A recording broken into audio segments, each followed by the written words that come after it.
নমস্কার বন্ধুরা, আমি অর্ঘ্য। আর আপনারা দেখছেন আমার YouTube channel green and gardening. বেশ কিছুদিন আগে আপনাদের যে নতুন কালেকশন করা মসরা অরিয়া গাছটি দেখিয়েছিলাম। আজ সেই গাছটিকে মসপল দিয়ে সাপোর্ট দেবো যাতে গাছটি সোজা হয়ে উঠতে পারে। এবং পাতাগুলি যে কিছুটা কিছুটা জলা ভাব ছিল দেখিয়েছিলাম, সেটাকে কিন্তু আমি কেচি দিয়ে কেটে দিয়েছি। এবং এই দেখতে পাচ্ছেন এটা 4 ইঞ্চি টপ, তো বেশি বড় মসপল বানাবো না, খুব শর্টকাটে মসপল বানাবো যাতে গাছটা সোজা হয়ে দাঁড়াতে পারে। দেন যখন আমি বড় পটে এটাকে রিপোর্ট করবো, দেন বড় মসপল যেটা নর্মাল এর আগে ভিডিওতে দেখিয়েছিলাম যে বড় ডেলিসিওসা গাছে যেটা মসপল বানিয়ে দিয়েছিলাম, সেরকম টাইপের মসপল বানিয়ে দেবো।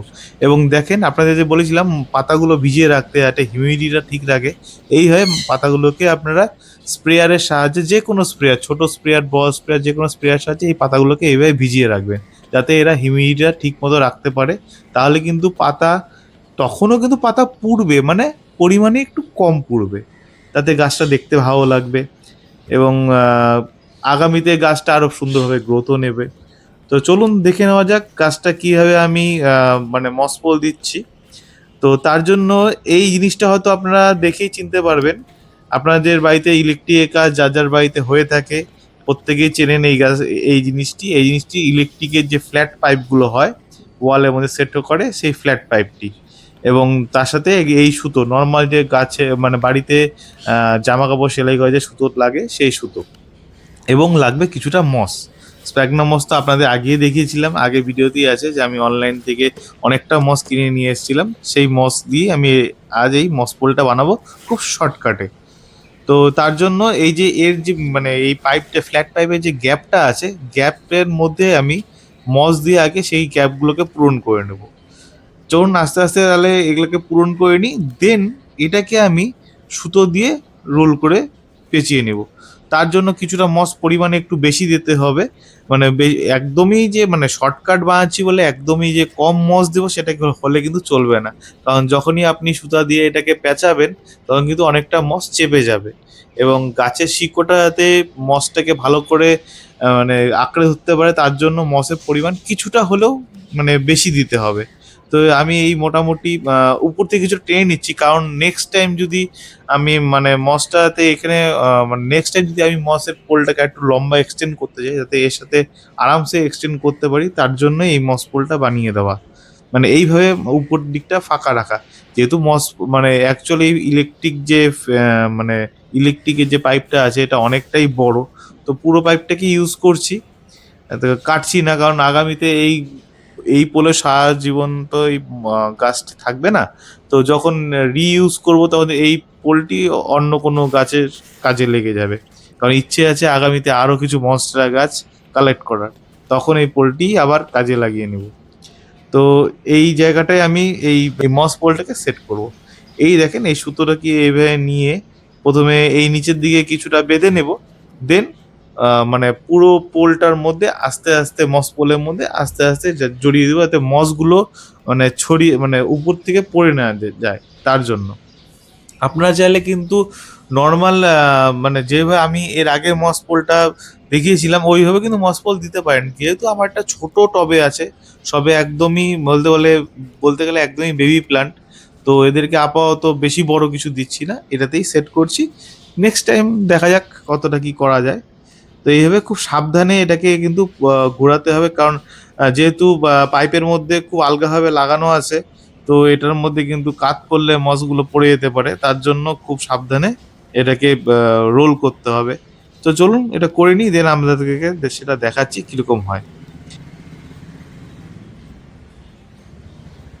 এই দেখেন প্রায় করা হয়ে গেছে। একবার নিচের থেকে উপর অব্দি টেনে নিয়ে আবার কিন্তু অপোজিট ডাইরেকশনে আবার কিন্তু নিচে নিয়ে এসেছি, যাতে ক্রস কানেকশন মানে জালি টাইপের হয়ে যায়, যাতে মসগুলো বেরিয়ে না যায়, মানে বেরিয়ে যেতে না পারে। এবং যে এক্সেস যে মসটি বেরিয়ে থাকে, আপনারা চাইলে সেটাকে কেচি দিয়ে কাট করতে পারেন দেখা সৌন্দর্যের জন্য, নাও করতে পারেন, না করলেও কোনো অসুবিধা নেই। বাট করলে কি দেখতে ভালো লাগে, মানে আপনারাও দেখতে ভালো লাগে, বা বাড়িতে আপনার যদি কোনো অতিথি আসে তারাও যখন দেখবে, দেখতে একটু পরিষ্কার পরিষ্কার লাগবে, এই আর কি, আর কিছুই না। চলুন সেট করে নেওয়া যাক এই মস পোলটি। প্রথমে আগে দেখে নিই মাপে, হয়তো মনে হচ্ছে এটা একটু বড় হয়ে গেছে। মানে টবের আন্দাজে আমার আন্দাজটা একটু ভুলই হয়ে গেছে। টবের হিসাবে এটা অনেকটাই মানে লম্বা হয়ে গেছে, কারণ এই দেখেন কতটা ফাঁকা রয়ে যাচ্ছে। শিকড়টা যেটা মুখ বেরোচ্ছে শিকড়টা, সেটা এটার মধ্যে সেট হতে পারবেন না, মানে পারবে না আর কি। তার জন্য এই কিছুটা কেটে নিলাম, কেটে নিয়ে দেন এর পিছনে এর যে মিডিয়া আছে মিডিয়ার মধ্যে এটাকে সেট করে নেব। তো মিডিয়াতে সেট করার সময় খেয়াল করে দেখলাম নিচে সম্ভবত শিকড় আছে। তো হয়তো শিকড়ে চোট পেতে পারে। তো বেশি জোর খাটাবো না, কারণ শিকড় যদি ইনকেস শিকড় যদি কেটে যায় তাহলে কিন্তু গাছটা নষ্ট হয়ে যেতে পারে। তার জন্য এই ছোট্ট একটা কাঠি নিয়ে নিচ্ছি, কাঠি নিয়ে সেটার মধ্যে মানে মানে গ্যাপ করে নিচ্ছি, মিডিয়াটাকে একটু গ্যাপ করে নিচ্ছি, তাহলে গ্যাপ করে নিলে এই মস পোলটা বসাতে আমার সুবিধা হবে। তো যাই হোক, আগে খুব সাবধানে মস পোলটা এই সেট করে নেওয়ার জন্য এই গ্যাপটা করে নিচ্ছি। দেখেন প্রায় গ্যাপ হয়ে গেছে অনেকটা। আর এটার মধ্যে এই পোলটিকে খুব সাবধানে সেট করে দেবো, যাতে শিকড়টাও সরে গেছে। এই দেখেন সুন্দরভাবে সেট হয়ে গেছে। এবং এদেরকে সাপোর্ট দেওয়ার জন্য যে মিডিয়াটা আছে মিডিয়াটা দিয়েই সাপোর্ট দিচ্ছি। আর হ্যাঁ, বলে রাখি, এর যেহেতু এটা বেবি প্লান্ট, একে কিন্তু আমি ওই পাতা পচা সারের মধ্যে সেট করিনি, একে আমি সেট করেছি, অ্যাকচুয়াল আমি সেট করিনি, যে এটার চারা বানিয়েছে সে কিন্তু 50% বালু এবং 50% ভার্মি কম্পোস্ট দিয়ে এটাকে সেট করেছে। এবং কিছু কিছু ক্লে বল, মানে যেটাকে আমরা লেকা বল বলে থাকি, যেটা অর্কিডে কাজে লাগে, সেই লেকা বলও দেওয়া আছে। তো নেক্সট টাইম যখন আমি এটাকে রিপোর্ট করবো, বড় পটে দেবো, তখন কিন্তু সেই পাতা পচা সারের মধ্যেই সেট করবো একে।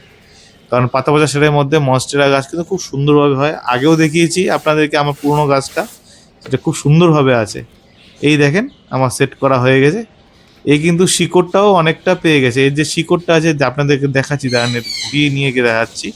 এই উল্টো পাশে শিকড়টা আছে, তার জন্য আহ, গাছটাও অনেকটা হেলে গেছে। ভাবছি গাছটাকে টানা দিয়ে রাখবো। আপনারা চাইলে এক্সেপশনাল, ওটা আপনি চাইলে দিতেও পারেন, নাও দিতে পারেন, যদি এরকম গাছ থেকে থাকে।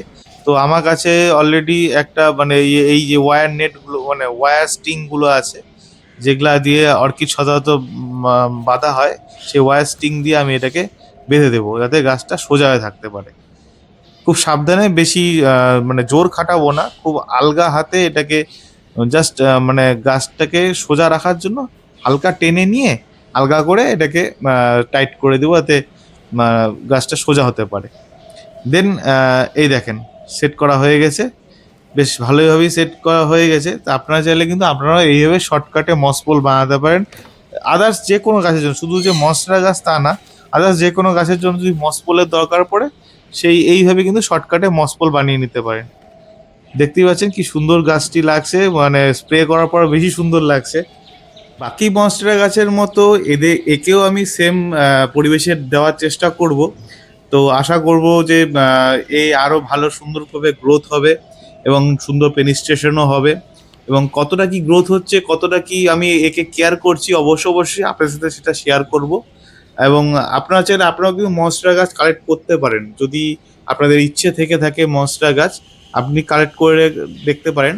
প্রথম অবস্থায় আমি বলবো, যদি মনস্টেরা গাছ সম্বন্ধে যদি এক্সপিরিয়েন্স না থেকে থাকে, তো মনস্টেরার নর্মাল ডেলিসিওসা, যেটা উইদাউট ভেরিগেটেড গাছ, সেটাকে বাড়িতে আনুন, সেটাকে রাখুন, দেখুন কীভাবে কি হচ্ছে না হচ্ছে, কতটা গ্রোথ করতে পারছেন। দেন আপনি কিন্তু বড় গাছে বা আদার্স কোনো ভেরিগেটেড গাছে যেতে পারেন। আজ তাহলে ভিডিওটি এখানেই শেষ করছি। আশা করছি সকলেই ভালো থাকবেন, সুস্থ থাকবেন, এবং ভিডিওটি আমার কেমন লাগলো অবশ্যই কমেন্ট করে থাকবেন। এবং ভিডিওটি ভালো লেগে থাকলে অবশ্যই লাইক, শেয়ার, সাবস্ক্রাইব করবেন। নমস্কার।